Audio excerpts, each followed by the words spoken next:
Hi, I am Dr. Sharlene Allen-Milton, and I am so glad to be a speaker for this amazing conference. I just wanted to take time to say thank you to Ms. Bolden and the Faith and Mental Health team, because we are in a time where we need to understand the importance of faith and mental health.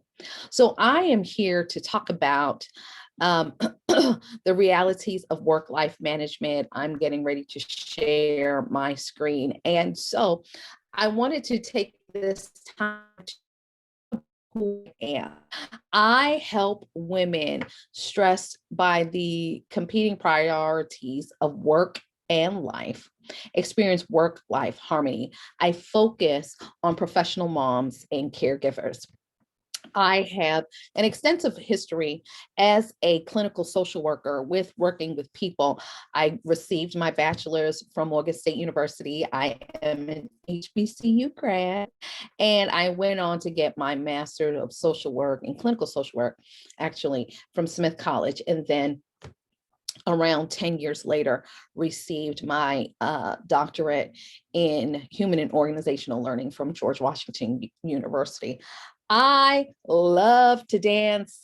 I love to talk, and I love educating graduate students to become social workers. That is where I also serve as assistant professor at Morgan State University. So let's talk about my personal story, how I got to work with professional moms and caregivers. Well, personally, I am a mom and I am a wife, and I'm also a professor. And that happened all at the same time, actually. I'll get into that in just a minute. But I also have a history of researching dispersed work. And as we know, dispersed work is big on one of the positives is work life management, work-life balance is a positive of dispersed work or remote work, if you will. But in 2016, I had three major things happen. My daughter was 7 months, so I was a new mom. I had acquired a new faculty position, and I was getting ready to be married in 5 months. So learning curve and transition were understatements. Oftentimes, I was struggling with stress. I was struggling with being overwhelmed. I was struggling with postpartum depression. And I was struggling with the transitions that come with being a brand new mom and becoming a brand new academician, and the learning curves that comes with being a brand new wife. So I took that time. Actually, I remember walking the halls saying, how do people do this? Particularly, how do Black women do this? Or how do women do this? And why is it that it is not something, being a mom and working is not something that we talk about. It's not, the strategies is not something that has been passed down from generation.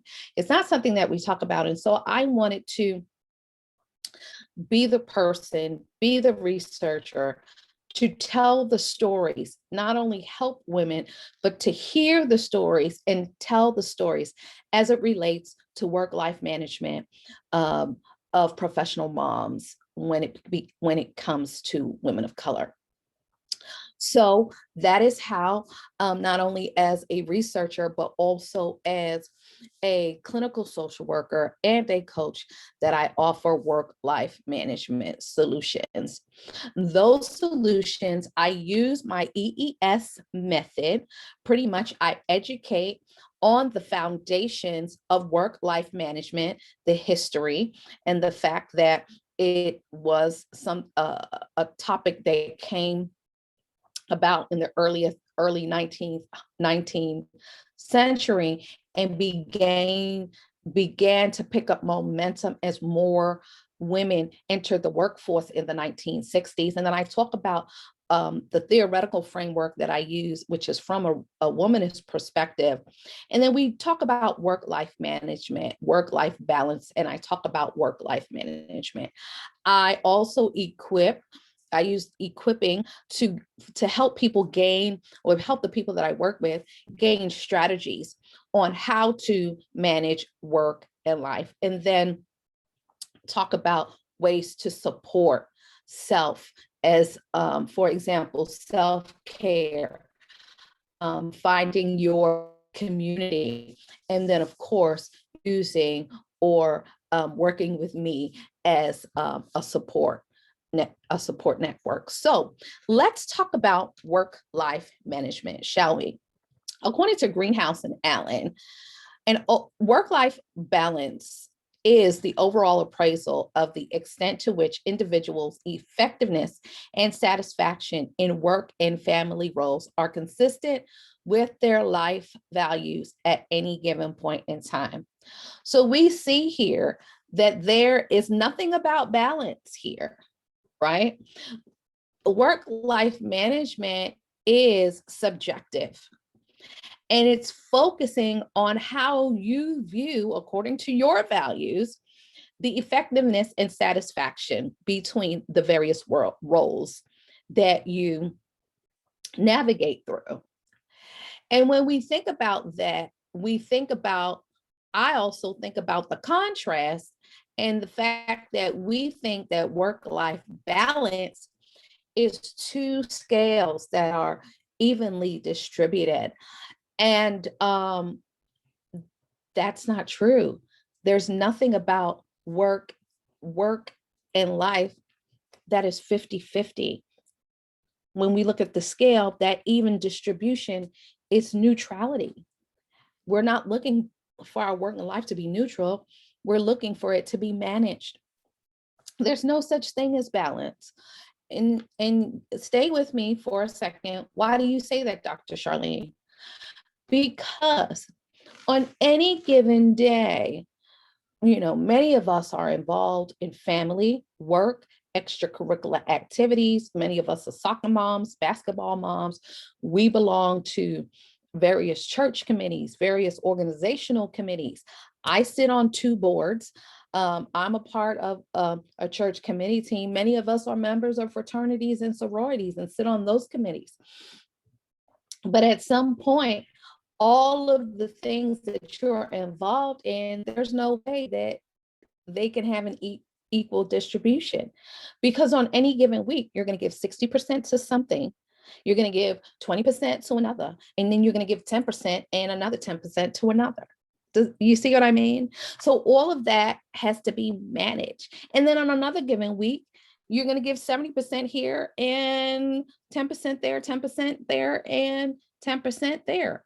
Or you might give 80%, 10 and 10 here, because you don't have something to do on that given week. Does that make sense? So we cannot balance our lives. We have to manage our lives. And what are we trying to manage? Why do we want to manage it? Because we don't want to be stressed out. Many of us are the realities when it comes. That's a reality, number one, that there's no such thing as work-life balance. The second reality is how to manage the overwhelm and the stress. Why do we want to manage it? Number one, because stress, it makes us feel emotionally overwhelmed, frustrated, causes us to be angry, nervous. It causes our moods to fluctuate. It causes emotional tension in our mind and tension in our body. Sorry about that. Why else? Why? So that's why we want to manage. We want to manage the stress. Another stressor regarding work-life management, another reality is negative self-messaging. Oftentimes, whether you are a new mom, gaining a new job, just to receive a promotion, have a new project, been given the task of doing a new project, or you are struggling with um, the negative self-messaging from a traumatic experience of your past, the negative self-messaging, as you walk into these new experiences or experiences, period, can adversely impact work and life, as they are a breeding ground for self-doubt, low self-worth, anxiety, depression, and feeling stuck. And another buzzword today is imposter syndrome. So, how can we combat negative self messaging? We can combat them with affirmations. Why? Why do you say that, Dr. Sharlene? Because Dr. Caroline Leaf talks about the fact that um, negative self-messaging can be wired into the brain as a result of negative events in our lives, but they can also be wired out of the brain through affirmations. And we know that affirmations, the Bible talks about that life and death are in the power of the tongue. And the Bible also talks about that if we declare a thing, it shall be established. So therein lies a weapon, if you will. And that's one of the things that I said, that affirmations are a weapon to negative self messages, as they cancel the lie by stating the truth. So I suggest that if you struggle with negative self messaging, that you begin to create affirmations that will cancel the lie. And so another reality is boundaries, right? We struggle with boundaries. We struggle with boundaries, and oftentimes our areas of work and life bleed into each other because we don't have boundaries, because we are too busy people pleasing, don't want people to feel bad, don't want people to like us. But guess what? If we don't have boundaries, our stress levels will continue to rise, and we will get tension in our body or be feeling mentally overwhelmed. Okay. And that's not something that we want to occur. Psalm 16 says that I bless the Lord who gives me counsel. In the night also my heart instructs me. I have set the Lord always before me, because he is my right hand and I shall not be shaken. I think this is an amazing psalm, because wisdom here, counsel from the Lord is wisdom on what to do when we are overwhelmed and when we are stressed. That is like the go-to. And we get instructions. We get instructions on what to prioritize, what goals to do, where to put boundaries, what affirmations to use to combat negative self-messaging. And then when we look at Galatians, it says, for each will have to bear his own load. Well, guess what? I think that is amazing, because I have my load to bear, you have your load to bear. And so we can use this as understanding that we don't have to take on other people's stuff. And not only that, but we don't have to, what's the word? We don't have to enable other people by taking on their stuff. We can set boundaries so that we are no longer overwhelmed, overstressed, and frustrated. So with that said, let's talk about boundaries. Boundaries are limits, lines of demarcation, right? and they allow for freedom and responsibility. It's like, well, what do you mean boundaries allow for freedom? When you set that boundary and you are no longer enabling, when we are no longer carrying other people's loads, and it could be including our kids, making up a bed or getting our children dressed when they can dress themselves. Or there's a plethora of things, right? We gain freedom when we set boundaries. We also gain responsibility. The responsibility is to make ourselves accountable to the boundaries that we set. When Dr. Dr. Towson and Henry Cloud are they have a boundary series, right? And they talk about the fact that boundaries serve two functions. The two functions that boundaries serve is that they define who we are and who we are not, and they safeguard us by keeping the good in and the bad out. So boundaries protects us from triggers and stressors, right?